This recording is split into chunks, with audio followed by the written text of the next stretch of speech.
Hello friends, welcome to my channel वांगशन world. तो कैसे हैं आप सब। तो मैं आपके लिए यू आर स्टिल माइन का नेक्स्ट पार्ट लेके आ चुकी हूँ। और फ्रेंड्स, आप बताइएगा कि आपको ये वाला पार्ट कैसा लगा। और प्लीज़ लाइक एंड सब्सक्राइब तो आपको करना ही है। तो फ्रेंड्स, चलिए जानते हैं कि इस वाले पार्ट में क्या होता है। जब वेइंग शुयांग के रूम में सो रहा था तो लैंजन को बहुत ज़्यादा बुरा लगा। तो लैंजन वेइंग पर गुस्सा करके वो वहाँ से चला गया था। तो वेइंग लैंजन को जाते हुए देख रहा था। वो लैंजन को रोकना चाह रहा था, लेकिन वो उसके मुंह से कुछ भी आवाज़ नहीं निकल रही थी। वेइंग अपने मन में सोच रहा था कि अब मैं क्या करूं, कैसे रोकूं लैंजन को। मैंने लैंजन को नाराज़ कर दिया है। वो लैंजन को ऐसे ही जाते हुए देखता रहता है और वो कुछ नहीं बोलता। फिर सोंगलैंग पीछे से आता है और उसके कंधे पर हाथ रखता है और कहता है, घबराओ मत वेइंग। लैंजन तुमसे इसलिए गुस्सा है क्योंकि उसे तुम्हारी बहुत फिक्र है। फिर शाओसिंचन कहता है, सुनो, अभी जो भी हुआ इसके बाद मेरा स्कूल जाने का बिल्कुल भी मन नहीं है। फिर कहता है वेइंग को, तुम मेरे रूम में चलना चाहोगे वेइंग। फिर सोंगलैंग कहता है, अरे मेरा भी काम पर जाने का बिल्कुल मूड नहीं है। तो चलते हैं, फिर हम लोग शाओसिंचन के रूम में चलते हैं। शाओसिंचन और सोंगलैंग वेइंग को दोनों हाथों से पकड़ लेते हैं और कहते हैं, लेट्स गो, चलते हैं। फिर वो दोनों वेइंग को ज़बरदस्ती अपने रूम में ले आते हैं। रूम में लाने के बाद शाओसिंचन कहता है, क्यों ना हम कहीं घूमने चलें, हमारा माइंड भी अच्छा हो जाएगा और जो बातें हमारे मन में आ रही है वो भी नहीं आएगी। फिर सोंगलैंग बोलता है, हाँ शाओसिंचन, तुमने सही कहा, हम बाहर चलते हैं कहीं। शाओसिंचन और सोंगलैंग दोनों वेइंग को कहते हैं, वेइंग जल्दी से रेडी हो जाओ, हम बाहर चलते हैं। फिर हम देखते हैं कि वो तीनों अपनी ड्रेस चेंज करके पिकनिक पे चले आते हैं। फिर सोंगलैंग उन्हें बीच पे ले आता है। तो वेइंग और शाओसिंचन बोलते हैं, वाओ। तो सोंगलैंग कहता है ना, कमाल की जगह। फिर शाओसिंचन कहता है, वेइंग मैं तुम्हारे कपड़े बदल देता हूँ। वेइंग उससे मना करता है, सुनो शाओसिंचन, ये तुम क्या कर रहे हो, मैं अपने कपड़े खुद बदल लूँगा, प्लीज़ तुम ऐसा मत करो। फिर वेइंग अपने कपड़े खुद बदलने चला जाता है। तो वो कहता है, माफ़ करना, मुझे देरी हो गई। फिर शाओसिंचन कहता है वेइंग को देखकर, जैसा कि मैंने सोचा था, तुम इस स्विमिंग ड्रेस में कुछ ज़्यादा ही अच्छे लग रहे हो। फिर सोंगलैंग बोलता है, मुझे तुम्हें इस सूट में देखकर बहुत ज़्यादा हंसी आ रही है वेइंग। फिर शाओसिंचन कहता है, चलो चलते हैं, स्विमिंग करते हैं। फिर सोंगलैंग कहता है, अरे रुको मेरे लिए, मैं भी तुम्हारे साथ आऊँगा। फिर वो दोनों स्विमिंग करते हैं। फिर बाद में वो तीनों एक महल बनाते हैं मिट्टी का। तो सोंगलैंग कहता है कि तुमने देखा ना, मैंने बना दिया मिट्टी का घर। तो शाओसिंचन कहता है, तुम आज ज़्यादा ही खुश लग रहे हो सोंगलैंग। फिर वो तीनों मिट्टी में खेलने के बाद ठंडे बर्फ़ के गोले खाते हैं। तो शाओसिंचन कहता है, ये बहुत ठंडा है। तो सोंगलैंग कहता है, मुझे भी दो यार। तो शाओसिंचन कहता है, बिल्कुल भी नहीं। वेइंग कुछ नहीं बोलता, उन दोनों को फॉलो करता रहता है बस। सबसे ज़्यादा मज़े तो शाओसिंचन और सोंगलैंग कर रहे थे पिकनिक का। फिर सोंगलैंग कहता है, अब हमें क्या करना चाहिए। तो शाओसिंचन कहता है, मुझे लगता है हमें फिर से पानी में जाना चाहिए। फिर वहाँ कुछ लड़कियाँ बीच पे आई हुई थी। तो वो वेइंग को देखकर बोलती हैं, ये देखो वो लड़का कितना क्यूट है, ये तो बहुत ज़्यादा क्यूट है। वेइंग उनकी बातें सुनकर थोड़ा नर्वस हो जाता है। फिर सोंगलैंग वेइंग को आवाज़ देता है, वेइंग इधर आओ। तो वेइंग उनकी तरफ चला जाता है। फिर वेइंग कहता है, क्या हो गया सोंगलैंग। फिर सोंगलैंग बोलता है, वो देखो हम इस पे राइड पे चलते हैं। फिर वो तीनों राइडिंग पे चले जाते हैं। तो वेइंग कहता है, अरे वाह, ये क्या चीज़ है। फिर सोंगलैंग बोलता है, ये यहाँ की बेस्ट राइड है। फिर शाओसिंचन कहता है, पता है, सुनने में आया है आजकल ऐसी राइडिंग बहुत ट्रेंडिंग में है। फिर सोंगलैंग कहता है, हाँ बिल्कुल शाओसिंचन। फिर शाओसिंचन कहता है, आओ वेइंग, हम दोनों एक सेल्फी ले लेते हैं। फिर सोंगलैंग कहता है, संभल कर बैठो, एक बड़ी लहर आ रही है। फिर वेइंग कहता है, ये पानी तो काफ़ी नमकीन है, ये नदी के पानी से काफ़ी अलग है।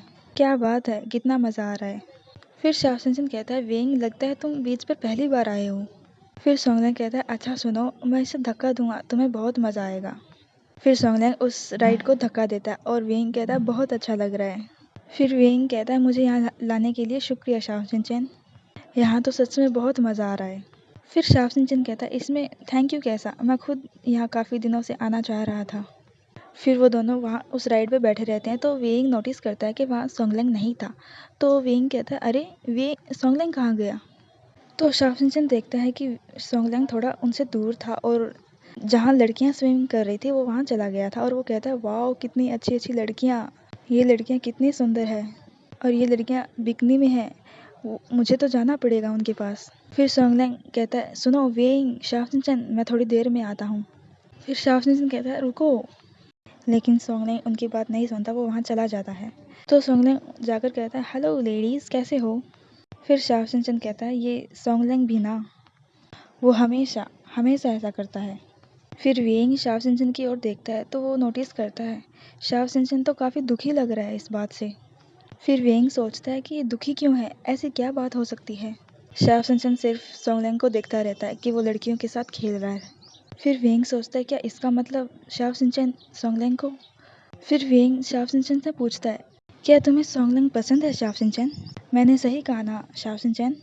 फिर शाव सिंचन कुछ नहीं बोलता, फिर बाद में कहता है कि तुम्हें पता चल गया वेइंग।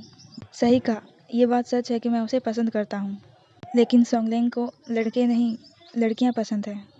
लगता है ये रिश्ता भी बाकी रिश्तों की तरह एक तरफा ही रह जाएगा। फिर वेइंग कहता है तुम्हें बहुत तकलीफ होती होगी ना शाव सिंचन। फिर शाव सिंचन कहता है बिल्कुल होती है, वो मुझे पहले भी तकलीफ पहुंचा चुका है, लेकिन चाहे जो भी हो मैं उसे हमेशा पसंद करता रहूँगा। फिर वेइंग कहता है ओह शाव सिंचन तुम कितने अच्छे हो। फिर सोंगलेंग उन दोनों की तरफ रोता हुआ आता है, क्या ऐसा मेरे साथ ही क्यों होता है। फिर वेइंग कहता है क्या हुआ सोंगलेंग, तुम ऐसे क्यों कर रहे हो। फिर सोंगलेंग रोते हुए कहता है कि उन लड़कियों ने कहा उन सबके बॉयफ्रेंड्स हैं। फिर शाव सिंचन कहता है सोंगलेंग तुम्हारे साथ सच में बहुत बुरा हुआ। फिर सोंगलेंग कहता है अरे शाव सिंचन अपना हाथ आगे करो।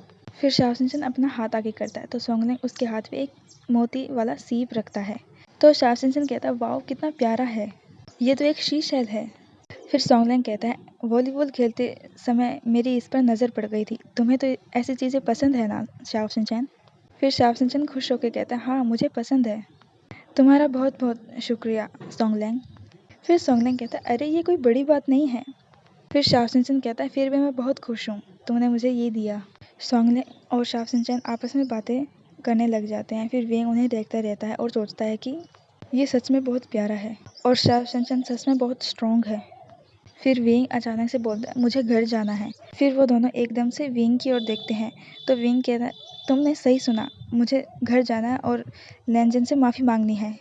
वो दोनों ये बात सुनकर बहुत हैरान होते हैं। फिर शाओसिंचन कहता है ठीक है चलते हैं। फिर सोंगलेंग कहता है हाँ वैसे भी ऐसे बिन बताए छुट्टी लेना बिल्कुल सही नहीं है। फिर वेंग खुश होकर कहता है तुम दोनों सच में बहुत अच्छे हो। फिर सोंगलेंग कहता है हाँ मैं ये बात जानता हूँ। फिर शाओसिंचन कहता है सोंगलेंग हमें वापस किनारे पे ले चलो। फिर सोंगलेंग कहता है जो हुक्म मेरे आका। फिर वो तीनों हंसने लगते हैं। नेक्स्ट सीन में हम देखते हैं कि लैंजन कैफ़े में बैठा हुआ था तो वो सोच रहा था कि मैं उससे माफ़ी मांगना तो चाहता हूँ, लेकिन मैं भला उससे क्यों माफ़ी मांगूँ, उससे भी तो कुछ सोचना चाहिए ना मेरे बारे में। फिर अचानक से लैंजन की नज़र एक मैनी पे पड़ती है। फिर वहाँ नेहू सिंह आता है तो कहता है लैंजन सुनो, विंग और बाकी दोस्तों ने बिना बताए छुट्टी क्यों ले ली, यहाँ काम करने वाले भी तो लोग बहुत कम हैं। फिर नेहू सिंह देखता है ये तुम क्या कर रही हो लैंजन। फिर लैंजन कहता है तुम्हें दिखाई नहीं देता क्या, मैं स्वीट्स बना रहा हूँ। फिर नेहू सिंह कहता है तुम्हें तो इस तरह की कोई हॉबी है ही नहीं। फिर लैंजन कहता है वो मैंने सोचा इससे विंग का मूड ठीक हो जाएगा क्योंकि उसे स्वीट्स खाने का बहुत शौक है। फिर नेहू सिंह कहता है अच्छा ये बात है। फिर कहता है कि अरे लैंजन तुम्हारा चेहरे का रंग तो थोड़ा फीका है। फिर वहाँ एक वेटर आके कहता है अरे लैंजन एक कस्टमर तुमसे मिलने आया है। फिर वो वेटर कहता है देखो यही है वो कस्टमर। वो कस्टमर म्यान म्यान थी। फिर म्यान म्यान लैंजन के सामने थोड़ा नर्वस होकर बोलती है और कहती है कि मैं गूसू से गर्ल्स स्कूल से फर्स्ट ईयर की स्टूडेंट हूँ, हम पहले भी मिल चुके हैं लैंजन। फिर लैंजन हैरान होकर सोचता है ये लड़की तो विंग के साथ डेट पे जा चुकी है। फिर लैंजन भी हैरान होकर कहता है हाँ कहो क्या बात है। म्यान म्यान बोलने लगती है कि हाँ वो बात ये है कि म्यान म्यान उसे बताने ही लगती है, इतने में विंग सोंगलेंग और शाओसिंचन वहाँ आ जाते हैं। तो सोंगलेंग कहता है कैसे हो दोस्तों, हम आ गए। फिर एक कस्टमर कहता है तुम्हें आने में काफ़ी देर हो गई है। तो सोंगलेंग कहता है माफ़ करना दोस्त। फिर सोंगलेंग कहता है हम अभी कपड़े बदल के आते हैं। फिर विंग कैफ़े में देख रहा था कि लैंजन वहाँ नहीं दिखाई दे रहा, तो लैंजन कहाँ है। फिर वो पूछने नेहू सिंह के पास चला जाता है, सर आपने कहीं लैंजन को देखा क्या, मुझे लैंजन से अपने किए की माफ़ी मांगनी है, बोलिए ना कहाँ है लैंजन। फिर नेहू सिंह कहता है विंग मैं जानता हूँ कि तुम लैंजन को कुछ ज़्यादा ही पसंद करते हो। सही कहा ना मैंने विंग। तो विंग एकदम से हैरान हो जाता है। फिर नेहू सिंह कहता है क्या ये एहसास हर हाल में ऐसा ही बना रहेगा, चाहे आने वाला कल कितना भी मुश्किल हो। अगर ऐसा है चलो मान लो आगे आने वाली तुम्हारी किस्मत में कुछ आगे आ गया, क्या तुम उससे उभर पाओगे। फिर विंग को ये बातें कुछ समझ नहीं आ रही थी नेहू सिंह क्या बातें कर रहा है। तो नेहू सिंह उसके पास एक विंडो थी, तो वो विंडो के उस पार देखता है, तो विंग भी विंडो के उस पार देखता है। तो विंग देखकर चौंक जाता है कि म्यान म्यान और लैंजन एक साथ। फिर हम देखते हैं कि लैंजन कहता है म्यान म्यान को कि तुम देखो, बहुत देर से तुम कुछ भी नहीं कह पा रही हो, तो तुम्हें कुछ नहीं कहना तो मैं जाऊँ यहाँ से? सॉरी, पर मुझे और भी ज़रूरी काम है। फिर म्यान म्यान थोड़ा हिम्मत जुटा के कहती है कि वो लैंजन, बात ये है कि यहाँ कोई है क्या तुम जिसे पसंद करते हो? फिर लैंजन हैरान हो जाता है, क्या ऐसा कोई है कि मैं जिसे पसंद करता हूँ? फिर लैंजन विंग को सोचने लगता है, तो लैंजन भी बहुत हैरान हो जाता है कि ये क्या, मुझे इस वक्त विंग की क्यों याद आ रही है? फिर म्यान म्यान कहती है, अगर तुम्हें कोई पसंद नहीं हो तो, और तुम्हें कोई एतराज़ नहीं हो तो हम दोनों कहीं बाहर चल सकते हैं। फिर विंग विंडो के उस पार सोच रहा था कि ऐसा मत करो म्यान म्यान। फिर लैंजन कहता है, क्या तुम्हारे साथ? लेकिन तुम तो विंग के साथ डेट पे गए थे ना? फिर लैंजन अचानक से नीचे बैठ जाता है और उसे बहुत दर्द होता है। फिर म्यान म्यान कहती है, तुम ठीक तो हो ना लैंजन? फिर विंग अचानक से कहता है, लैंजन को क्या हुआ? फिर ली सिंह कहता है, कहीं उसे अटैक तो नहीं, मतलब कहीं उसे एनीमिया तो नहीं हुआ? फिर विंग कहता है, एनीमिया? फिर नीहू सिंह कहता है, जब से तुम दूर हुए हो लैंजन से विंग, उसकी खुराक पूरी नहीं हुई है। फिर विंग कहता है, क्या? तब तो मुझे तुरंत उसके पास जाना चाहिए। तो वे जाने लगता है, इतने में नीहू सिंह उसे रोक लेता है। रुको विंग, इतनी जल्दी नहीं, उनके बीच मत जाओ। फिर विंग कहता है, उनके बीच? फिर नीहू सिंह कहता है, लैंजन के सामने एक बेहतरीन खुराक मौजूद है, नहीं समझे? वो कुंवारी लड़की जो लैंजन के सामने है। अब तो तुम मेरी बात समझ गए होगे विंग। फिर विंग बहुत दुखी होकर कहता है, हाँ समझ गया। अगर मैं अब नहीं जाऊँ तब भी लैंजन अपनी खुराक पूरी कर लेगा। फिर नीहू सिंह उधर लैंजन और म्यान म्यान के पास जाता है और कहता है, सुनो म्यान म्यान, अगर तुम लैंजन को उसकी डॉर्मेट्री छोड़ दोगे तो बड़ी मेहरबानी होगी। कैफ़े में इस वक्त काफ़ी लोग हैं, इसलिए मैं बाहर नहीं जा सकता। फिर म्यान म्यान कहती है, हाँ ठीक है, मैं उसे छोड़ दूँगी। फिर नीहू सिंह कहता है, डॉर्मेट्री उस तरफ है। फिर म्यान म्यान कहती है, हाँ हाँ मैं समझ गई। फिर म्यान म्यान लैंजन का अपने कंधे पे हाथ रख के वो उसे उसकी डॉर्मेट्री ले जाने लगती है। फिर नीहू सिंह उसे देखता है तो कहता है, लैंजन काफ़ी समय से भूखा है तो वो इसका खून पी ही लेगा, भले ही उसे लड़कियां पसंद ना हो। वेंग भी म्यान म्यान लैंजन को ले जाते हुए देखता रहता है। फिर वो अपने ख्यालों में सोचता है कि लैंजन और म्यान म्यान एक साथ है, और लैंजन म्यान म्यान को पूछ रहा था कि क्या मैं तुम्हारा खून पी सकता हूँ? तो म्यान म्यान कहती है, हाँ बिल्कुल लैंजन, ये तो तुम्हारे लिए है। फिर लैंजन कहता है, अरे वाह, अब तुम बनोगे मेरी सोलमेट, जो मुझे वैम्पायर बनने के लिए चाहिए। फिर विंग अपने ख्याल से बाहर आके कहता है, नहीं नहीं, ऐसा नहीं हो सकता, मैं ये नहीं होने दूंगा।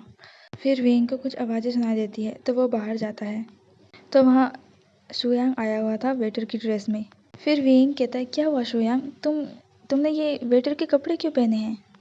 फिर शुयांग कहता है, मुझे मदद के लिए ज़बरदस्ती बुलाया गया है। वैसे उस नी सिंह ने मुझसे कहा कि आज तुम मेरी वजह से लेट हुए हो। तो विंग कहता है, मुझे माफ़ करना शुयांग कि तुम्हें कैफ़े में इस तरह काम करना पड़ा। फिर एक वेटर शुयांग को आवाज़ देता है कि शुयांग, टेबल नंबर 2 का ऑर्डर रेडी है, ले जाओ। तो शुयांग कहता है, हाँ आता हूँ। फिर वेइंग कहता है, वो मैं ले जाऊँगा, अब तुम जा सकते हो शुयांग। वेइंग जल्दी जल्दी वो ऑर्डर खुद उठाने लगता है, तो वेइंग किसी से टकरा जाता है, तो वेइंग पीछे गिरने लगता है, तो इतने में शुयांग उसे पीछे से पकड़ लेता है।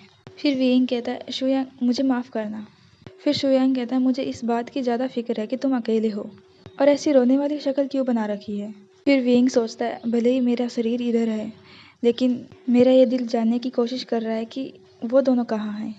पर मुझे ऐसा लगता है कि लैंजन को शायद अब मेरी ज़रूरत नहीं है। फिर शुयांग कहता है, जो भी हो तुम फिक्र मत करो, तुम जब तक चाहो मेरे साथ रह सकते हो, मैं तुम्हारा साथ कभी नहीं छोड़ूंगा, समझे वेइंग। फिर वेइंग को शाओ सिंचन आवाज़ लगाता है और कहता है, वेइंग ज़रा इधर आना। तो वेइंग कहता है, शुयांग तुम वेट करना, मैं अभी आता हूँ। फिर वेइंग वहाँ से चला जाता है, तो शुयांग सोचता है कि मैंने वेइंग को ये क्या कह दिया। फिर वेइंग शाओ सिंचन के पास जाता है तो कहता है, शाओ सिंचन आखिर बात क्या है। तो शाओ सिंचन कहता है, वेइंग ज़रा इधर आना, ये देखो वेइंग, मुझे फ्रिज में क्या मिला है। फिर वेइंग देखता है कि क्या ये। फिर शाओ सिंचन कहता है कि ये मुझे पता चला कि ये शानदार केक लैंजन ने बनाया है। फिर वेइंग हैरान होकर कहता है, क्या क्या सच में? फिर शाओ सिंचन कहता है, हाँ मैं सच बोल रहा हूँ। फिर शाओ सिंचन उस केक को देखकर कहता है, लगता तो यही है, शायद लैंजन भी तुमसे माफ़ी मांगना चाहता है। फिर वेंग वो केक देखकर रोने लगता है और कहता है कि एक मैं हूँ कि ये मान बैठा था कि लैंजन को मेरी ज़रूरत नहीं है। शाओ वेंग को चुप कराता है और कहता है, सुनो वेंग, तुम भी तो लैंजन से सुलह करना चाहते थे, मैंने सही कहा ना? फिर कहता है कि यहाँ हम संभाल लेंगे, तुम उसके पास जाओ। फिर वेंग कहता है, ठीक है, मैं उसके पास जाता हूँ और कहता है कि थैंक यू शाओ। फिर वेंग वो केक उठाकर वहाँ से चला जाता है। वेंग जा ही रहा था तो शोयांग उसे पीछे से आवाज़ लगाता है तो कहता है, सुनो वेंग। फिर वेंग रुक कर कहता है, माफ़ करना शोयांग, लेकिन मेरे पास एक जगह है जहाँ मैं वापस जाना चाहता हूँ। ऐसा कहते ही वेंग वहाँ से भाग जाता है। शोयांग कुछ नहीं बोल पाता, वो वेंग को ऐसे ही देखता रहता है। दूसरी साइड हम देखते हैं कि लैंजन को होश आता है तो वो कहता है कि इतनी स्वीट स्ट्रॉबेरी की महक कहाँ से आ रही है, और यही नहीं, इस महक से पता चल रहा है कि उसका खून कितना मीठा होगा। मेरी भूख बढ़ती जा रही है। लैंजन अपने दांत निकालता है और वो खून पीने ही लगता है। फिर अब वो अपनी आंखें खोलता है तो देखता है कि सामने म्यान म्यान थी। फिर लैंजन कहता है, म्यान म्यान तुम? लेकिन म्यान म्यान बहुत डर गई थी लैंजन को ऐसे देखकर। फिर लैंजन कहता है, माफ़ करना म्यान म्यान, मैं होश में नहीं था। फिर म्यान म्यान कहती है, कोई बात नहीं, वैसे ये बताओ तुम्हें कैसा लग रहा है? फिर लैंजन म्यान म्यान के कंधे पर हाथ रखता है। फिर सोचता है कि ये क्या हो रहा है, मैं अपनी बॉडी को कंट्रोल क्यों नहीं कर पा रहा। फिर म्यान म्यान हिचकिचाते हुए कहती है, क्या वो लैंजन तुम ये क्या? फिर लैंजन सोचता है, क्या मेरी वैम्पायर स्किल इस लड़की के खून की महक से बेकाबू हो रही है? कितनी प्यारी और मीठी महक है, मुझे पूरा यकीन है इस लड़की को अपनी ज़िंदगी में बहुत प्यार मिला होगा। जिसे ज़्यादा प्यार मिलता है उसका खून अपने आप मीठा हो जाता है, विंग के खून से बिल्कुल अलग। लेकिन विंग के पास मुझे जाना होगा। फिर लैंजन म्यान म्यान से दूर होकर कहता है, तुम म्यान म्यान हो ना? तो म्यान म्यान हाँ करती है। फिर लैंजन कहता है कि देखो म्यान म्यान, मैं तुम्हारे साथ डेट पे नहीं जा सकता। पता नहीं मैं उसे पसंद करता भी हूँ या नहीं, और हो सकता है कि अब उसे मेरी ज़रूरत भी ना हो, लेकिन वो मेरे लिए हमेशा खास रहेगा। बाकी मेरे लिए कुछ मायने नहीं रखता, इसलिए फ़िलहाल मैं उसके अलावा किसी और के बारे में बिल्कुल नहीं सोच सकता। फिर म्यान म्यान ये बात सुनकर हैरान थी। फिर म्यान म्यान कहती है कि क्या तुम्हारा मतलब है कि इतने में वेंग वहाँ आ जाता है? वेंग कहता है कि लैंजन। फिर लैंजन बोलता है कि वेंग। फिर वेंग म्यान म्यान को लैंजन के साथ देखता है तो वो अपनी नीची गर्दन करके कहता है, लगता है मैं गलत समय पे आ गया, मुझे माफ़ करना। फिर वेंग कुछ हिम्मत जुटा के कहता है, माफ़ करना म्यान म्यान, लेकिन तुम्हारी जगह मुझे होना चाहिए। लेकिन अब चाहे जो भी हो जाए, मैं लैंजन के साथ रहूँगा। फिर लैंजन वेंग को देखता रहता है और कहता है, वेंग। म्यान म्यान बेड पर से उठकर नीचे वेंग के पास आ जाती है। फिर वेंग कहता है, माफ़ करना म्यान म्यान, मैं कुछ नहीं कर सकता। फिर म्यान म्यान कहती है, अरे मैं जानती हूँ मैं वो नहीं जो लैंजन को खुश रख सकूँ, तो तुम्हें माफ़ी मांगने की ज़रूरत नहीं है। और हाँ, पहले तुमने मेरा साथ दिया था और अब साथ देने की बारी मेरी है। उम्मीद है तुम दोनों बहुत खुश रहोगे। ऐसा कहते ही म्यान म्यान वहाँ से चली जाती है। फिर वेंग कहता है, लैंजन मुझे माफ़ करना, मैंने तुम्हें इतना परेशान किया। क्या मैं फिर से इस रूम में रहने आ सकता हूँ? फिर लैंजन कहता है, हाश, चलो तुम्हें अकल तो आई। फिर लैंजन अपने दोनों हाथ फैलाकर कहता है, यहाँ आओ, मुझे इतनी भूख लगी है, कहीं मैं मर ना जाऊँ। फिर वेंग खुश हो जाता है और कहता है, ठीक है, मैं आता हूँ। फिर वेंग लैंजन की ओर चला जाता है। लैंजन और वेंग दोनों हग करते हैं तो लैंजन कहता है, वेलकम बैक वेंग। फिर वेंग लैंजन की बाहों में जाकर रोने लगता है और कहता है, तुम्हारा शुक्रिया लैंजन, तुम बहुत अच्छे हो लैंजन। फिर हम दूसरी साइड देखते हैं कि म्यान म्यान रोते हुए जा रही थी। फिर सोंगलिंग उसे आवाज़ देता है, अरे सुनो सुनो, जाने से पहले तुम क्या एक बढ़िया सा केक खाना चाहोगी? फिर शाओ कहता है, चलो अब आ भी जाओ, मीठा खा लेने से टूटे हुए दिल को सुकून मिलता है। फिर म्यान म्यान बहुत इमोशनल हो जाती है तो वो ज़ोर ज़ोर से रोने लगती है और फिर वो कहती है कि हाँ ज़रूर, लेकिन केक से पहले क्या मेरा फेवरेट वेनिला शेक बना सकते हो? फिर शाओ और सोंगलिंग एक दूसरे की तरफ देखकर बोलते हैं कि ये कुछ ज़्यादा ही भुक्कड़ निकली। फिर हम दूसरी साइड देखते हैं कि वेइंग बेड पे लेटा हुआ था और लैंजन उसका खून चूस रहा था। तो वेइंग कहता है, क्या अब तुम्हारा पेट भर गया लैंजन? फिर लैंजन कहता है, अभी तक तो बिल्कुल भी नहीं। फिर वो वापस से वेइंग का खून चूसने लगता है। फिर वेइंग सोचता है कि मैं बहुत खुश हूँ कि लैंजन मेरा खून पी रहा है, लेकिन मेरा दिल बहुत तेज़ी से धड़क रहा है। तभी अचानक से एक आवाज़ आती है, वो वेइंग के पेट से आती है। उस आवाज़ से दोनों चौंक जाते हैं। फिर वेइंग कहता है, मुझे माफ़ करना लैंजन। फिर लैंजन कहता है, मैं समझ गया, मुझे लगता है तुम्हें भी बहुत तेज़ भूख लगी है वेइंग। फिर वेइंग कहता है, मुझे तो इतनी शर्म आ रही है कि मैं क्या बताऊँ। फिर लैंजन वो अपना बनाया केक लाता है और कहता है कि वेइंग अपना मुंह खोलो। फिर वेइंग पीछे मुड़ता है तो लैंजन उसका मुंह पकड़ लेता है और उसके मुंह में स्ट्रॉबेरी डाल देता है। फिर वेइंग कहता है स्ट्रॉबेरी। फिर लैंजन कहता है अच्छी है ना वेइंग। फिर वेइंग अपना सर हिलाता है। जब वेइंग वो स्ट्रॉबेरी खा रहा था तो उसके मुंह से स्ट्रॉबेरी का रस बाहर निकल जाता है। फिर लैंजन वेइंग के फेस के करीब जाता है और वेइंग के फेस से वो स्ट्रॉबेरी का जूस अपने होठ से सक कर लेता है। फिर लैंजन कहता है सही कहा तूने वेइंग, ये तो सच में अच्छा है।